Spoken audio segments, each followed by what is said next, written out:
I grew up in a kind of a non-denominational Christian home. I would find myself in Pentecostal churches, Assembly of God, those type of things growing up. I had a high school teacher that I was close to, had a good relationship with, and we would go to his house once a week. He was a Methodist pastor, and he had a group called Lamplighters, Christian Bible study kind of things. But one of the things I remember the most is watching Kent Hovind videos and learning about creationism. And, evolution doesn't make sense because God created us, Adam and Eve, Noah's Ark was real, all those kind of things. By the time I got into college, that stuff didn't really make a lot of sense to me. I had a lot of cognitive dissonance. I was actually pretty anti-Catholic because fundamentalists tend to be, at least in my experience. But in my undergraduate studies and, learning about the philosophy of religion and how, religions evolved and things like that, I started to have a little bit of a crisis of faith, which ended up in me actually surprisingly ending up becoming Catholic. And a big part of that was that it solved a lot of that cognitive dissonance that I had. I was allowed to believe in evolution. I was allowed to believe in a 4 billion year old Earth and a however many billion year old universe. And academically speaking, it made a lot more sense to me. That was the main intellectual motivator for me becoming Catholic. But I was also married to a very kind of devoutly Catholic woman from a devoutly Catholic family. First couple of years of our marriage struggled in the fact that we considered ourselves to be unevenly yoked. Now, I had spent a lot of energy trying to convert her out of Catholicism because I thought that was the path that was going to go. It was kind of surprising to both of us that I ended up becoming Catholic. In my dogmatic nature, I took that as I went all the way with it. I became a very conservative, dogmatic, traditional Catholic. I was very involved in the church and just became more and more conservative. Over time, I started having a new kind of dissonance, not necessarily between, the scientific understanding of the world and the universe, but now it was more on social issues. I found my heart becoming more and more liberal in the sense that a lot of the groups that we were judgmental about in Catholicism, it didn't seem like that was a Christianly thing to do. Yet I could point to the specific dogma, and it was so dogmatic, I could point to the specific dogma that said I had to be, for example, of course, with LGBTQ, of course, Catholics will say, we love the sinner, but we hate the sin. But to me, that didn't ring true with the way that my cohorts were dealing with LGBTQ. It didn't seem like they loved them. It seemed like they were the enemy. And even with that, it seemed like difficult to... I just couldn't justify it. And I became more and more, just politically, I started becoming more and more left. And but I was still very, very dogmatically Catholic. So I was finding every way I could to connect these dots and to make them work and to rationalize them. And I started becoming, a little bit of an oddball in my circle because I was, the crazy, liberal one, which by anyone's measure, I was not liberal, but in those circles I was. But yet I still was able to tie it all back. But I had a lot of inner conflict about it. And I started getting to a point where I felt like I was losing my faith. So what I did was I did, way back in my early college years when I went back to the early church fathers and everything, and that's what led me to Catholicism. I went back there to find a way to strengthen my faith. But it wasn't there the way I remembered it. It was there in all these stories that didn't seem to make sense. And I was like, all right, well, I need to find the historicity. I need to point to something that's real. And as soon as I can find this real thing, I can build up all my faith around it. And what I found is everywhere I looked for something that was real, that was based in historicity or science or anything that was actually demonstrably real, every single turn I took, there was actually nothing there. Slowly but surely, each of these things fell apart. And I got to the point where I just realized, in the snap of a finger, it was gone. I was like, wait, I don't believe in God anymore, which if you spent your whole life believing very dogmatically in God, that can be a kind of a traumatic thing. I spent a year not coming out to my children. It was a agreement that my wife and I had. I think she thinks that I'm going to slip back into Christianity somehow. And I think the idea was, well, don't talk to them about it in case this isn't going to stick. Finally, a couple of weeks ago, I was actually able to, with my wife's blessing, talk to the kids about it. I was terrified because my kids are very, very conservative, and they're great Catholics. It was hard to talk to them about it, and it was definitely, traumatic for the family. But my kids took it well. They talked to each other. They were very supportive to each other about it, and all they could do in the end was climb on me and give me a hug, and that was it. And I was so surprised how much they weren't moved by it. In the end, it was a traumatic thing to talk about, but in the end, I'm still just their dad. So that went about as well as it could, and that's basically where I am today, still trying to figure out my place in the world as a new atheist. My name is Brandon. I'm 37 years old, and I ride the Atheist Underground. There is no God. Then why are we whispering? Stand by to receive our transmission.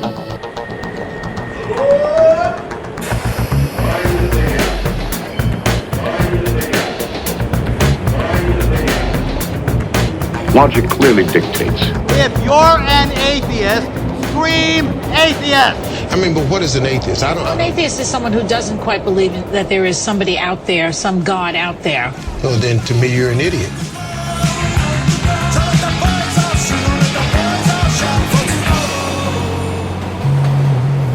From beautiful downtown Philadelphia in the state of apostasy, it's the Atheist Underground. Is your brain on vacation?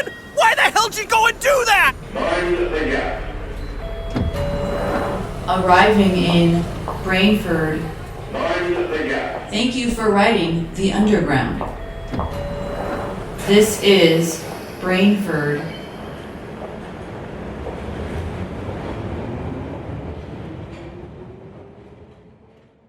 Were you trying to get crazy with this, eh? Don't you know I'm loco?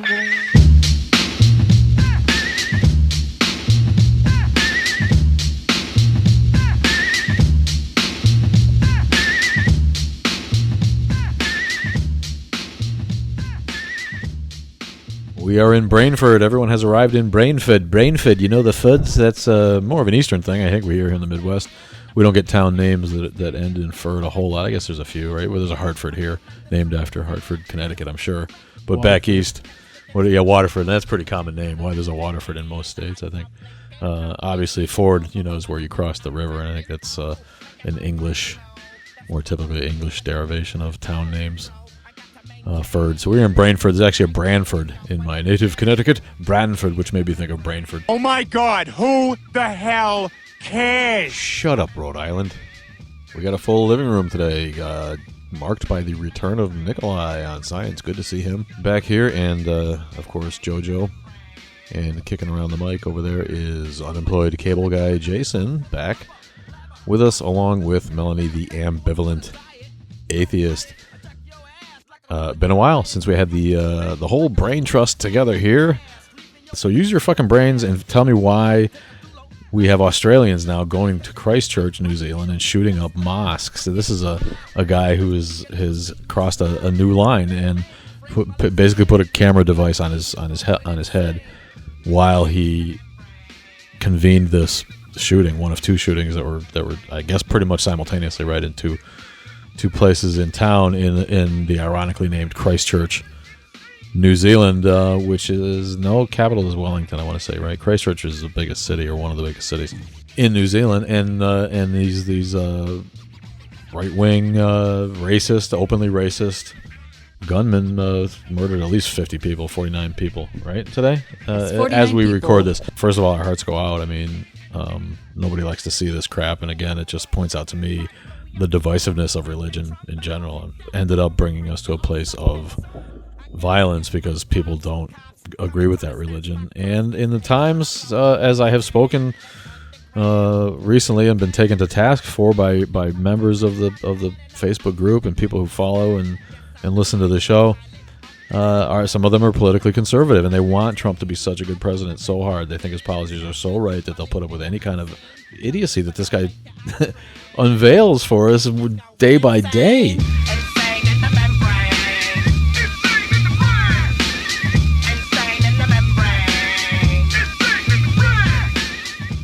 The way he carries himself and the example that he brings to the country and enables people who are racist and people who are haters to go ahead and act that out. It's basically, he basically condones the behavior by his own behavior. I had to think about what I said because people were like, nah, you're just being a hater. But other people have observed that. It's like the leadership gives people the feeling that they can act like that. It really does. I think I'm going crazy. And that's what's going on. How does it go now to New Zealand? And is it only going to be English-speaking countries? Is Australia, sadly, the little Wild West that we sort of think it is in our romantic minds?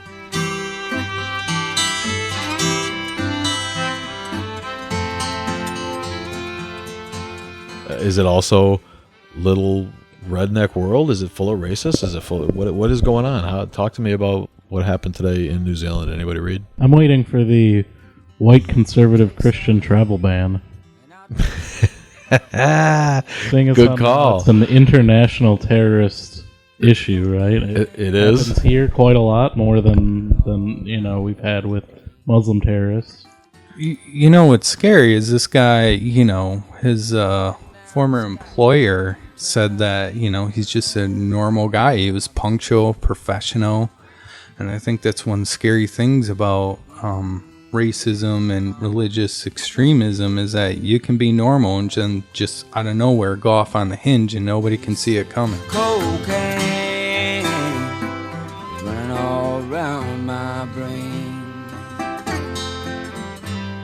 And he certainly is an example of the new wave of internet meme related white supremacists. The big 8chan fans. He shouted out something about PewDiePie on that video before he shot up the mosque, which is that's going to spark a whole thing because that guy's got 1 billion fans. And are they all racists who shoot up mosques? No, but certainly among that fan base, there's no shortage of people who don't mind using violence to get their way. And apparently he also live streamed the event on Facebook. Yeah. That seems to indicate somebody is looking for an audience to promote that view and get other people to do the same thing elsewhere. Yeah, he had a manifesto, I believe, and it said that in it he wrote that Donald Trump is a symbol of renewed white identity. That just gives an example that Donald Trump has been hoisted up as a hero for these people to act the way that they do. And what Donald Trump should be willing to do is to stand up and say, I don't want to be somebody's hero like that. I don't want to be a symbol for the new white identity. But Trump doesn't. He just sits idly by and being who he is. Well, one, he's not that articulate. Two, he still wants the people that would espouse that view here to vote for him. He knows if he loses that segment of the population, he has no chance. Well, the other thing to really put into consideration is the troll farms that Russia had that really were taking away other supporters for other candidates to get Trump in place. And so I think his fan base partially was also brought on through the manipulation of social media. And that is, there is a whole underground group of uninformed people that just jump to any conspiracy theory as long as it fits whatever their preconceived notions are. And it doesn't matter how outlandish, how little proof there is, they propagate that kind of stuff. And they get other people to believe it. And Now I'm losing touch with reality and I'm almost out of blow. Such a fine line, I hate to see it go. Cocaine running all around my brain.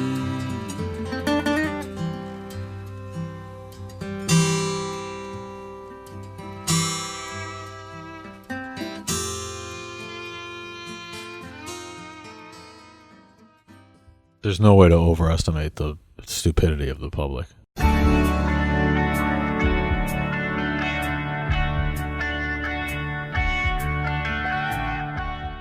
When I realized that when John McCain during the last campaign had to correct a little old lady who flat out said that Barack Obama was a Muslim, and she was just a little old lady from Iowa, sitting in the crowd at a pre-campaign, a pre-election event, And she believed that wherever, it didn't dawn on me that anybody believed that crap, but they're the people that eat that shit up, the Fox News viewers, and they believe that the government couldn't lie to them, wouldn't lie to them, and that wouldn't happen. You just might, my grandma's generation, the government wouldn't lie to you. And if it's printed somewhere, it has to be true. We live in a society that promotes ignorance over critical thinking. The lunatics are in my home. No wonder why it's so easy to manipulate the masses, and it's no wonder why people are still religious. And the more you tell them, or the more sources they find that contradict what they're looking at, the more convinced they are. Yeah, it's a weird thing. We all do it to some extent, and it's extremely difficult to change your point of view. But it can be done. You just have to be willing to do it. But the other thing I think is important, if we want people to change their point of view, we don't necessarily need to be dicks and say, I told you so, and shame them for changing their point of view. We should actually congratulate them and say, I'm really glad you changed your mind on that, because, it's important that they feel that they're welcome to do that. But if you're a dick to them, that's just going to make them double down even more. The lunatic is in my head. The lunatic is in my head. When you mentioned the story of your grandmother's generation, it reminded me of my own late mother, who just voted Republican always, just because that was just the standard thing to do. And I don't know how she even formulated that opinion. She had a 6th grade education, grew up in Greece, moved to the States in the late 60s, and really didn't have any chance to go to high school or any trade school.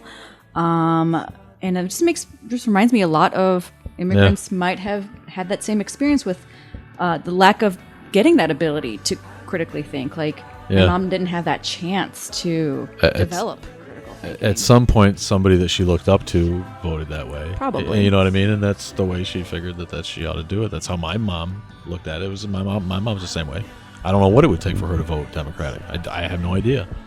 My dad voted for Obama, and he's a lifelong Republican. But he gets it. He's not that kind of Republican. You can see the facts in front of you. You have to do what's right.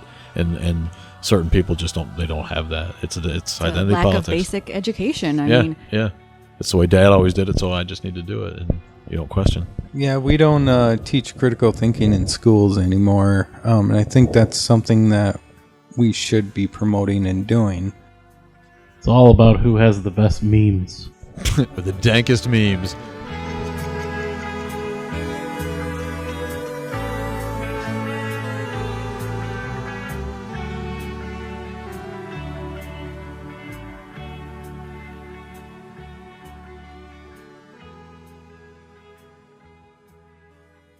This is Karen Garce, the faithless feminist, author of Women versus Religion, The Case Against Faith and for Freedom, and I ride the Atheist Underground.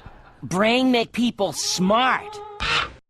Your brain is a magnificent, miraculous machine, the most supercharged computer that you have ever seen. Protected by your cranium, it hides between your ears, the stem, the cerebellum, and cerebral hemispheres. Your brain is sending and receiving. Your brain, information that you're needing. Your brain, it has a lot to do. It's a crazy multitasker that works overtime for you. Say, why the hell are religions so fucking happy? Detecting trace amounts of mental activity.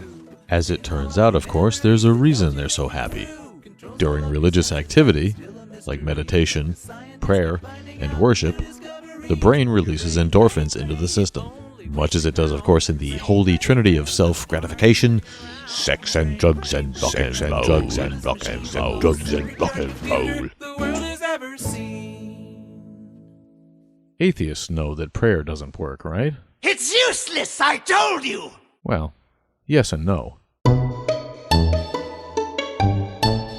It doesn't work because no one answers. But it does work because it makes the person who's praying feel better. Studies have shown that religious belief can increase one's lifespan and help people better cope with disease, whether atheists want to admit it or not. In an article published last July in Medical News Today, author Anna Sandhu writes about the effects of religion on the brain. Here to present a condensed version of that story is young Bobby Science. The neurophysiological effects of religious belief are scientific facts that can be accurately measured. Research in the field of neurotheology has made some surprising discoveries. Dr. Andrew Newberg explains that different religious practices have different effects on one's brain. Namely, different religions activate brain regions differently. Meditating Buddhists and Catholic nuns in prayer, for instance, have increased activity in the frontal lobes of the brain. These areas are linked with increased focus and attention and planning skills. Also, both prayer and meditation correlate with a decreased activity in the parietal lobes, which are responsible for processing temporal and spatial orientation. But other religious practices can have the opposite effect on the same brain areas. Intense Islamic prayer, which emphasizes the surrendering of oneself to God, reduces the activity in the prefrontal cortex and the frontal lobes, as well as the activity in the parietal lobes. The prefrontal cortex is involved in executive control and decision-making. A recent study also found that religion activates the same reward-processing brain circuits as sex, drugs, and other addictive activities. Researchers from the University of Utah School of Medicine examined the brains of 19 young Mormons with an MRI scanner. Those who reported the most intense spiritual feelings displayed increased activity in the pleasure and reward brain areas, which are also active when we engage in sexual activities, listen to music, gamble, and take drugs. The participants also reported feelings of peace and physical warmth.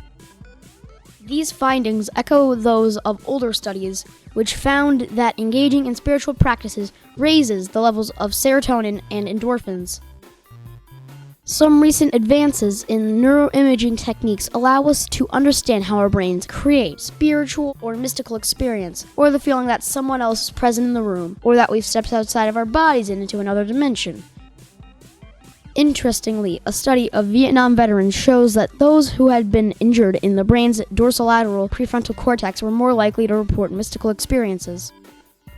In the 1990s, Dr. Michael Persinger designed what came to be known as the God Helmet, a device that is able to simulate religious experiences by stimulating an individual's temporoparietal lobes using magnetic fields. 80% of the participants felt a presence of some sort. 20 religious people in the study asserted that God himself was in the room with them. When Dr. Newberg was asked what he thought about such attempts to elicit religious experiences, he replied, "We have to be careful about how similar such experiences are." He points out that humans have historically sought out various ways to evoke religious experiences, like psychedelic drugs. Whether it's psychedelics or the God Helmet, says Dr. Newberg, we may do better at figuring out how to enhance these effects. Neurotheology should also be able to help with the development of therapies to help people with various psychological disorders. Finally, neurotheology will hopefully be able to provide us with some much-needed answers to age-old questions about the nature of reality. Dr. Newberg says that historically, faith practice fulfills needs that our brains are built to have, and until we gain such answers, religion is unlikely to go anywhere. We caught up with Dr. Andrew Newberg, a man of many titles. I'm the Director of Research at the Marcus Institute of Integrative Health at Thomas Jefferson University and also a professor in the Department of Integrative Medicine and Nutritional Sciences at Jefferson University in Philadelphia. He explains the definition of neurotheology. The field of study that helps to find the link between religious and spiritual phenomena and the human brain. Where the word came from. The term neurotheology, which actually dates back to a book by Aldous Huxley entitled The Island, a futuristic novel about a group of people who were doing all kinds of interesting things, including neurotheology, although not defined. and when the study really started making headway. Really didn't kind of take off, I think, until about the 1990s, when we started to be able to do brain imaging studies and look at what was going on in the brain when people were engaged in different types of practices, meditation and prayer and so forth, with the goal of, again, just trying to better understand what is going on inside the brain of people when they are engaging some kind of religious or spiritual phenomena, some type of practice, experience, belief. We really have a remarkable technology today to be able to explore these issues in much greater detail than we ever have before. The advances in brain imaging from 30 years ago or so really changed the game here, didn't they? Let's be honest. It did. Part of how this all arose from my own personal perspective, I was doing some of the early research looking at just very traditional stuff, looking at Alzheimer's disease and Parkinson's and psychiatric disorders like depression and eating disorders. And I also got involved in trying to at least think about what was going on in the brain during practices like meditation and prayer, or during certain types of spiritual experiences like mystical experiences. And eventually a light bulb went off. I said, well, gee, if we're using brain scans to study Alzheimer's and depression, why can't we use it to study religious and spiritual ideas and beliefs and experiences? And that was really kind of the onset of it, the beginning of it. And we've, over the last 20, 25 years, we've scanned probably 450 people doing all different kinds of practices, and of course using that information to help us better understand what's happening in the different parts of the brain, how they relate to various aspects associated with religious and spiritual attitudes and beliefs. Now, in the article, you are quoted as saying that neurotheology might be useful in developing more effective rituals that might be of interest to religious communities and churches, etc., in order for them to maximize their own rituals for greater enjoyment. Doesn't this kind of take God out of the equation a little bit? Well, I don't know if it takes God out of the equation per se. I mean, what we really mean by that is that historically, so much of what people do in terms of meditation or prayer, it's a bit of trial and error. I mean, people do things, and whether they're religious or not, if you're an atheist but you want to learn stress management, as a doctor, I can't tell you what's the right meditation practice for you. I can give you suggestions. I can tell you certain things may be more effective or less effective based on what the research shows, but we don't have a good way of really being able to help people understand the most effective ways of trying to get into these states, or to and if you are a religious person, to engage that religious aspect of your life. But through the process of neurotheology, we have an ability to say, okay, what are when people go to a church, for example, they may pray, they may do communion, they may sing songs. Which of those are the ones that are really doing something for them, and which are the ones that are most effective for them? And again, part of it also is understanding people's goals. I mean, is the goal to be a better person, a more moral person, a more compassionate person? And we can look and try to understand what are the most effective ways of doing it. So, I mean, in some ways, yes, I mean, it takes the doctrinal element out of it per se a little bit, but even there, I mean, if we're talking about celebrating certain holidays, what are the most effective ways of doing that, and how can we try to help people who want to engage those experiences do it more effectively? I totally understand wanting to be in a religious community and wanting to maximize the experience, but having a scientist come to me and show me, this is how the experience happens and this is how you can make it better, to me, doesn't that just kind of admit that this is a phenomenon that's created of our own brains? And I guess that's what I mean about taking God out of it. I mean, I guess, don't you have to admit that we know how it happens, we know how it starts, we know how to manipulate it mechanically, basically, so doesn't it really admit to the observer that there's no God here?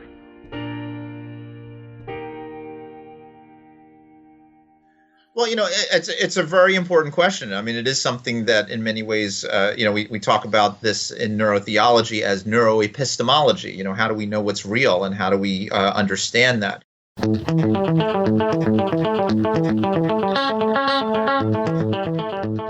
You had mentioned, drug-induced experiences, and this is a whole other area of research which is very, very important for neurotheology for several reasons. One is that those experiences that people have with drugs like psilocybin or LSD can be very, very powerful. They can be described as intensely spiritual for those individuals.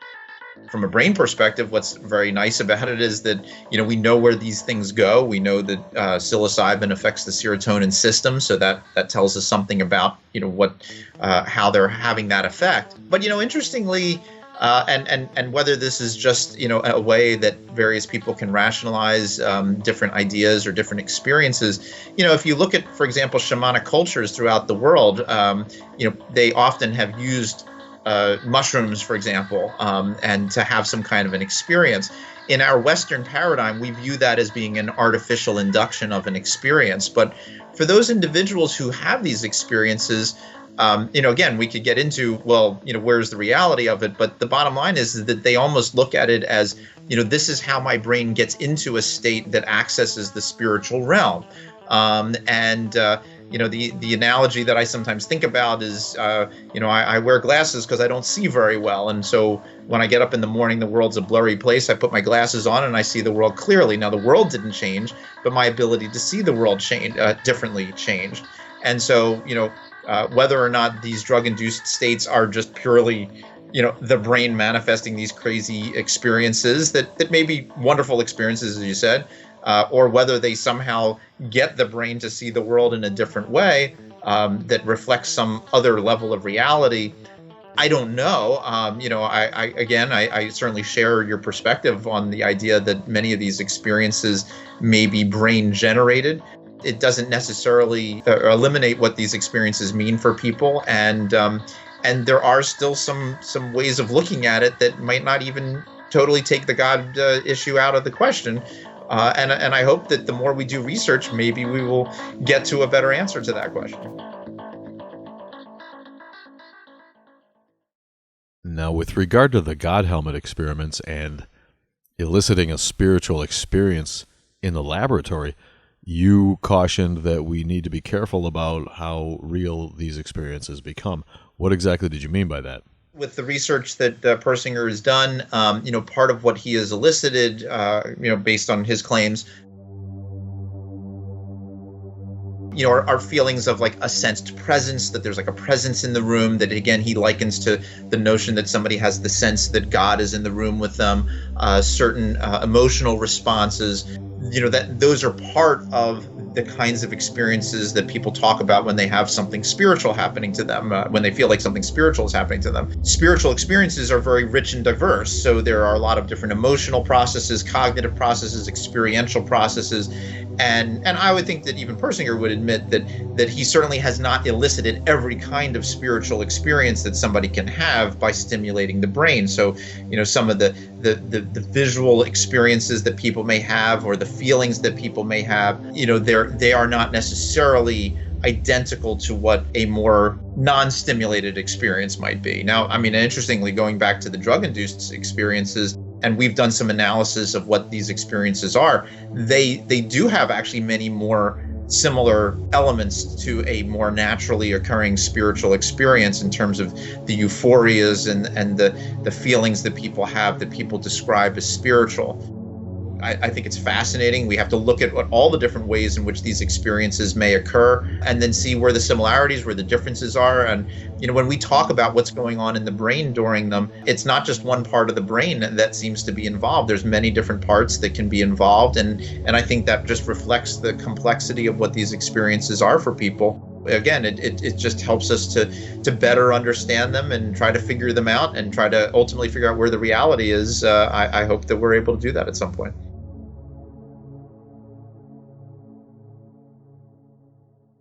You've said that neurotheology could be useful to help with the development of therapeutic approaches to helping people with various disorders, including neurological and psychiatric conditions. I wonder, what about drug addiction?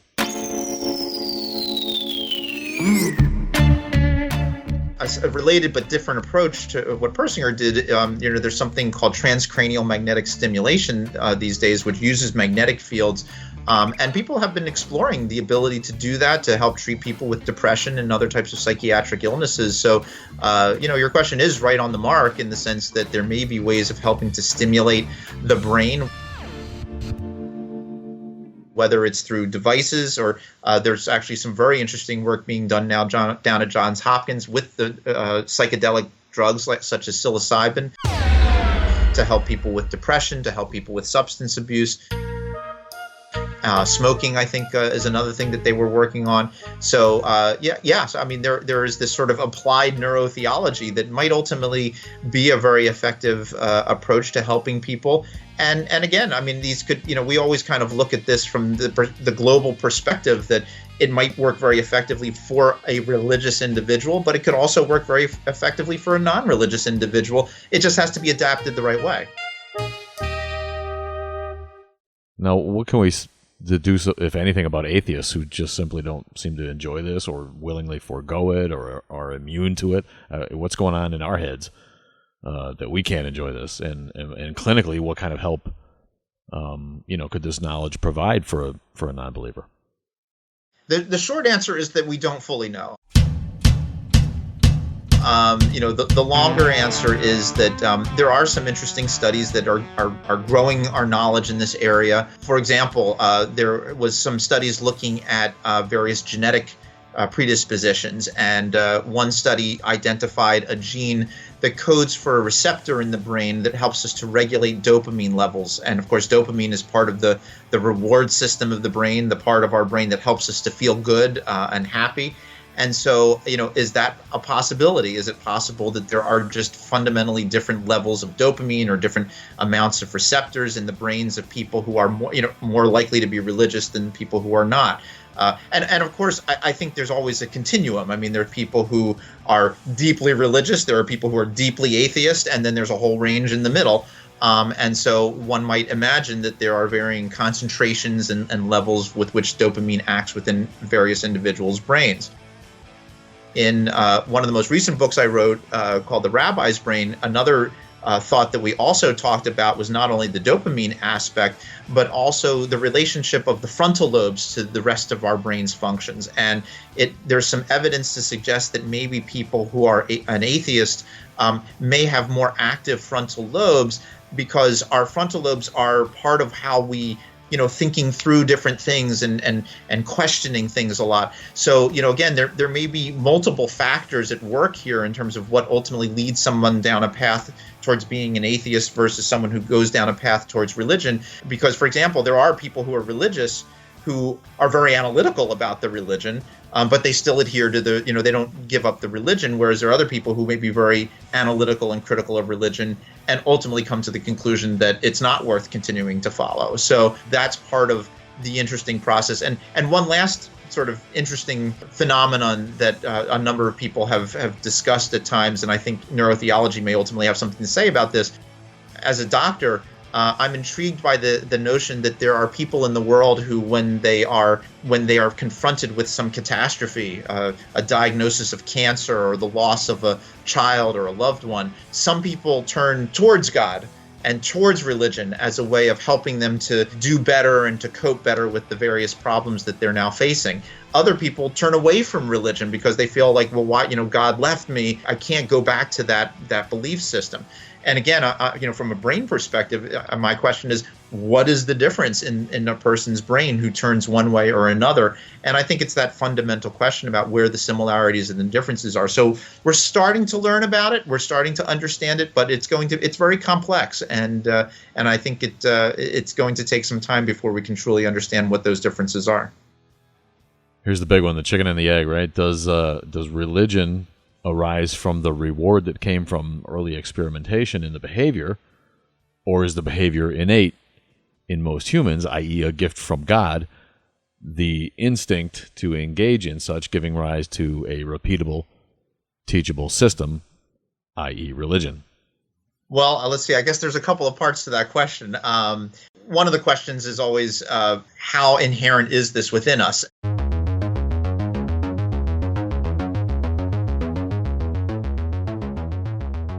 what I always like to say is we're kind of trapped within our brain. We're looking out at the world and we're trying to make some sense out of it. So it makes sense that our brain will draw a variety of different conclusions and ideas from that, and certainly religious and spiritual ideas. If we look at the history of humanity, are very prominently featured, and so it would seem to me that our brains, to some degree, are built for these kinds of ideas and built for these kinds of connections. And I think that's where, most specifically, when you talk about rituals, and we talked about liturgy a little while ago, the idea of making this connection, feeling connected to our group, our family, to humanity, to the universe, to God. We are kind of constantly striving to sort of connect with something greater than the self. For some people, it is just connecting with the family or the social group, and then other people make that connection with something more social, more universal, or even spiritual. But that being said, why are we built that way? And certainly the religious individuals would say, well, it's built into our brain because God put it there. We could also look for a variety of evolutionary reasons why, and always a little difficult to know for sure exactly why that would, why those beliefs and those perspectives are there. From my perspective, looking at the brain itself, again, it looks like our brain is certainly capable of engaging these very esoteric concepts, and whether you are an atheist or whether you're a religious person, the fundamental questions of humanity. Why are we here? What's the nature and what's the nature of the universe? Is there meaning and purpose in the universe? What is right and what is wrong? These are these fundamental questions that we all ask. So I think that the drive to do this is within all of us.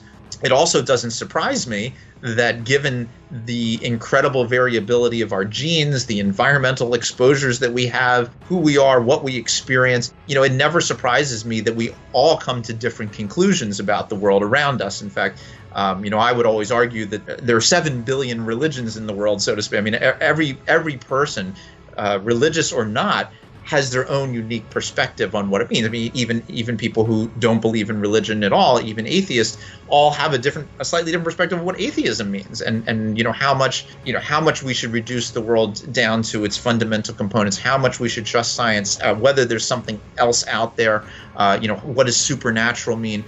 So we all have these different perspectives on things, and again, that to me is no surprise given the incredible richness and diversity and the uniqueness of every person's brain in looking at these questions. Now, it's hard to argue that religion will be around for a long time, like you say. Everybody enjoys it. It's going to be around for a long time, but it is in decline. The numbers are there, especially in more educated societies. Are modern people evolving out of this through self-understanding, like with the kind of work that you're doing, or are they replacing it with something else, or what's going on there? Well, as you said, I mean, there certainly has been decline of more traditional religions. This is something that we've talked about actually in neurotheology a little bit, the sort of the relationship between permanence and impermanence. How much can these fairly ancient religious traditions still be relevant in a world of the internet and iPhones and space travel and so forth. I mean, none of this was around 2,000 years ago. I think people will always be asking these questions. I think we will always be striving to kind of become something more than what we are and connect to something more than what we are. Whether or not the existing religions will ultimately fall away and be replaced with something different. In today's world, in addition to a growing number of people who are atheists, part of that category might be the spiritual but not religious group, where they're, trying to, they don't believe in a religious tradition, but they like to meditate, they like to do yoga, they like to feel, connected to nature, they like to, feel maybe connected to something greater than just, who we are as individuals. And so I think there are a lot of possible avenues, and I think to some degree neurotheology has an opportunity to offer something like that to people. We used to talk about whether neurotheology may ultimately be what we referred to as a mega theology, something that provides ideas and knowledge and information that would be theoretically accessible to everyone, irrespective of what their prevailing belief system is. To say, this is who we are as human beings. We have a brain that strives to explore, that strives to ask questions. And as we ask those questions, we will naturally find and seek answers that will work for us today, and we will continue to develop it. It's like good science. We have the theories that work for us today, and you had Newtonian physics a few hundred years ago. Now we've got relativity, and maybe we'll have something else another 300 years from now. And it's just it's our advancement, it's our development, and to some degree religious and spiritual ideas have continued to evolve and change over time as well. And to be honest, all people are also guilty of wanting to hold on to the belief system that they have, and that includes scientists. We know plenty of wonderful ideas that have been squelched and put down for a long, long time until enough data came around to support those ideas, and then a lot of times those ideas become Nobel Prizes. But until then, sometimes people go through some pretty rotten times because people are putting them down and being nasty about it. Scientists are human beings, and scientists are every bit as nasty as anybody else, unfortunately. But hopefully, through those processes and through the natural evolution of humanity and our ideas and maybe even our brain, we will get to some new perspectives on the world and new perspectives on ourselves. I guess I'm a very idealistic person, so I'm hoping that in the end we will find a new way of exploring who we are as human beings and how we make some sense out of the world and how we relate to the world.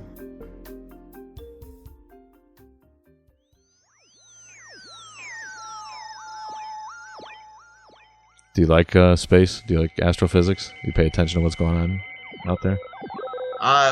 Very much. I'm very fascinated by it. I was took a lot of astrophysics classes back in college, and it's somehow all of this is going to come together some way, and I'm not sure exactly how, but no, I'm deeply fascinated by cosmology and how we think about this, and of course, it actually people. Again, there's sort of like this another area that isn't really religious, but is looking at consciousness and how consciousness may be associated with various quantum mechanical processes and things like that. And it's very controversial, but there's some fascinating ideas out there, and not sure which are the ones that are ultimately going to find their way into being the most reflective of the real reality. But we got to keep exploring.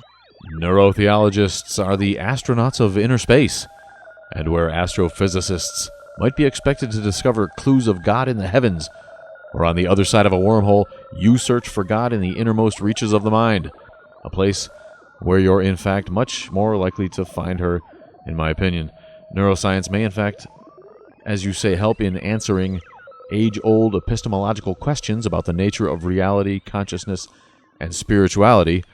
Tell us, are you going to be that guy, Andrew Newberg, nice Jewish boy who discovers or debunks God forever? I would love to be able to do that one way or another at some point. I'm a never say never kind of guy, and I recognize the great value of science, but also its limitations. I realize the value of religious and spiritual and philosophical ideas, but also their limitations. Part of my hope is that an integrative field like neurotheology may be the avenue by which we can go down to get to those answers in very unique and exciting ways. But I think that it's that fundamental challenge of all of us to try to understand the nature of reality and how we perceive that reality. And I would love to be able to contribute to that discussion. I hope that someday we can. And I know prior to coming on, we were just talking also about the ability to sort of think about the ways in which religious and spiritual ideas as well as science can come together. And again, even in the introduction to that last question, I think it really does come together in the human mind. It is our mind and our brain that can enable us to explore science and explore something spiritual. And so coming to look at the brain itself, I think, is the way that we can best understand both those perspectives and And hopefully at some day, if we can design the perfect study, we will prove or disprove one of those perspectives in a way that we've never have before. And if I can be the one to do it, that would be fantastic. Now, what do you take away from this that satisfies you in those spiritually, if you will? What do you really hope to see come from this study for humanity? I'm very idealistic, but I really feel, part of what's been a lot of fun and also a fascination for me with the whole field of neurotheology is reaching out to people where they are. And so it's been great to be able to talk to churches and synagogues and people, of religious faiths. It's been great to talk to secular humanists and atheists. I've talked to radiologists and neurologists and psychiatrists and so forth.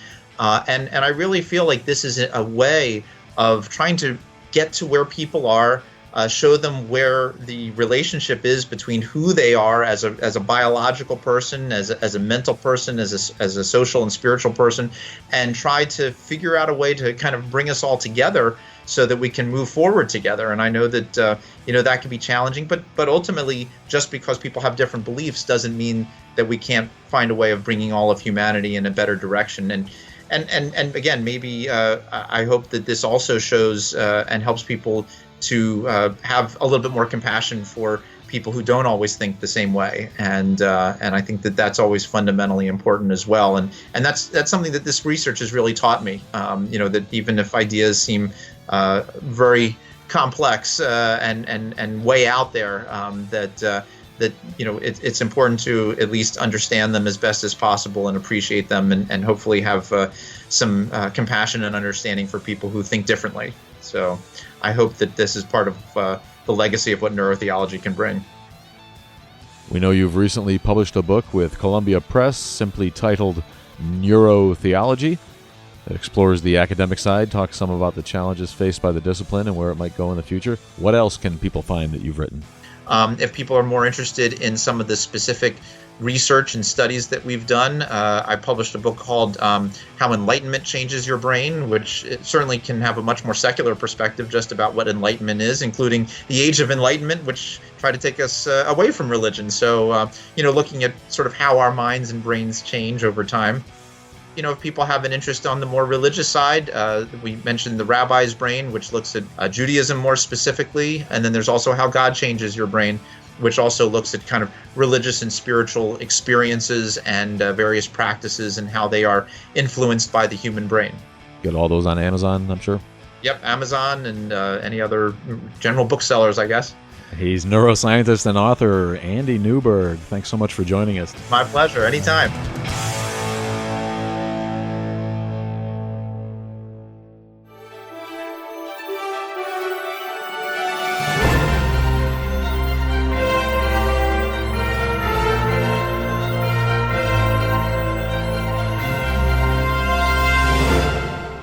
Here now with secular news and events and commentary is Jojo Vandescoop.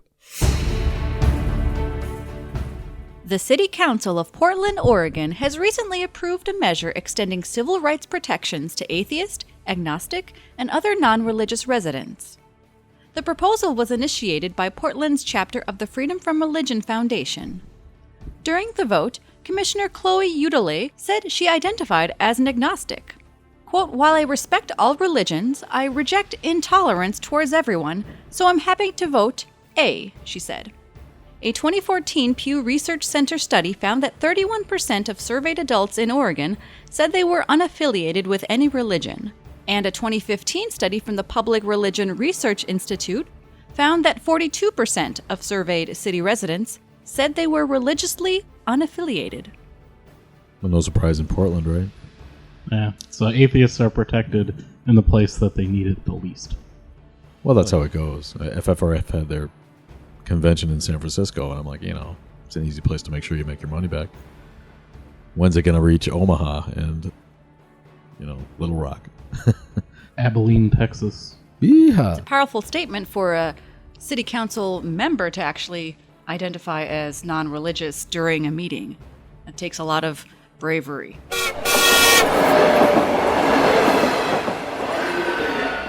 In Temecula, California, More than 30 atheist, humanist, and secular leaders recently met at a residence overlooking Southern Californian vineyards to discuss politics, social issues, and how to draw in more people at a first-ever SoCal Secular Leadership Summit. This was the first of 3 summits planned by the Secular Coalition for America. The summit included discussion groups around common interests and long breaks to encourage networking. The other summits will be held in Greenville, South Carolina, and Nashville, Tennessee. Now we're talking Greenville and Nashville. Yeah, they got the easy one out of the way first. Couple of them vills right there. Wonder who the secular leader of Nashville is. Nash. The Nashvilles have that NanoCon. I mean, there's obviously a decent secular. I think in those areas where there is such a religious pressure, they tend to show up better. That, and I think Nashville's a little bit more metropolitan than we give it credit for, probably. It's a big town and full of plenty of liberal thinkers. They're able to throw a really nice conference. Isn't that where Vanderbilt University is? There you go, right there. You get a college town.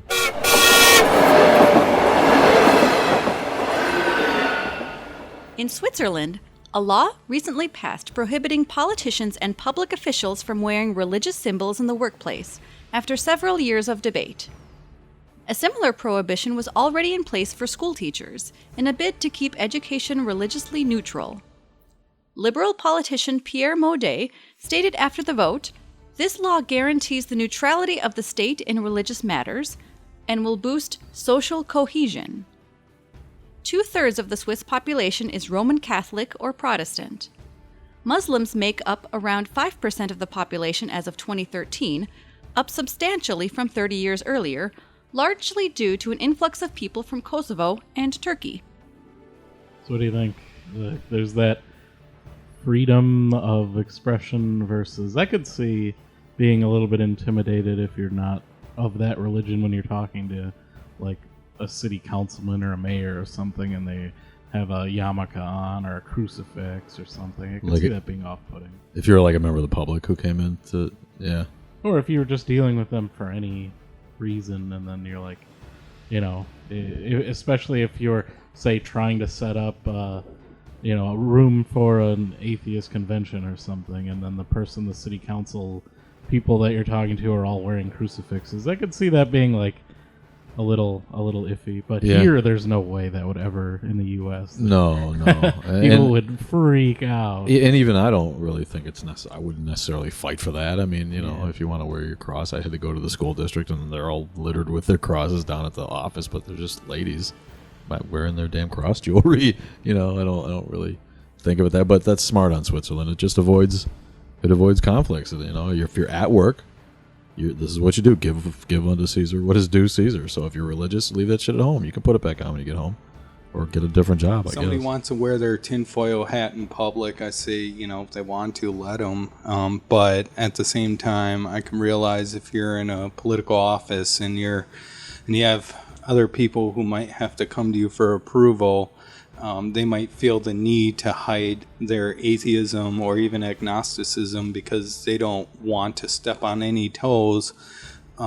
So I think it is a smart move for them, but I also think that, with that into consideration, there is bigger fish to fry. A typically clinical Swiss approach, I think, probably to life and society, So kudos to them. Yeah. You can be rest assured, if you go to Switzerland and you got to go to the consulate, you won't be inundated with religious paraphernalia hanging off the people's necks. But, but with that also being said, it might be important to be able to identify those people who are religious, because if you do want to get put them on the train. Yeah. Well, if you want to get something approved, and if they identify with a certain religion, it might be difficult to tell whether they will approve it or not. Because now you don't know. They could go the other way, and just each bureaucrat at their desk, you'd have a sign over their desk, and you can pick and choose. Well, I'm going to go see the Muslim bureaucrat instead of the Christian bureaucrat this week because I need to get a mosque approved. So.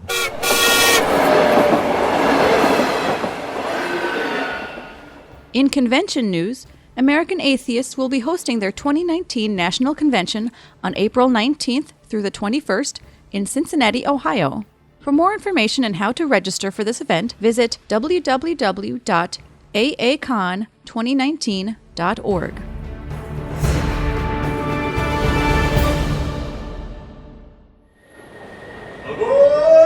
That's all for Brainford. Get your keisters back on the train. Go on, skedaddle. I want to thank all our guests, and make sure you do check us out on YouTube, Facebook, Twitter, and Instagram, and pay the fare at patreon.com. Patreon.com. Look for Atheist Underground and pledge. Broken hearts again at the end of the episode here. Notre Dame burns in Paris, and I had to mention it before we go. It's a real shame. 1,000 years almost of architecture and art, a marvel of human creativity. Took over 100 years to build, and it went up in smoke. So I hope nobody's gloating over this. It's not, Christianity is not the building's fault, and it's a real shame. We lose a piece of all of us when something like that happens, but it does serve to remind that if God can't save Notre Dame, what the fuck is he going to do for you? Huh? Thanks for joining us, everybody. We'll see you next stop, Atheist Town.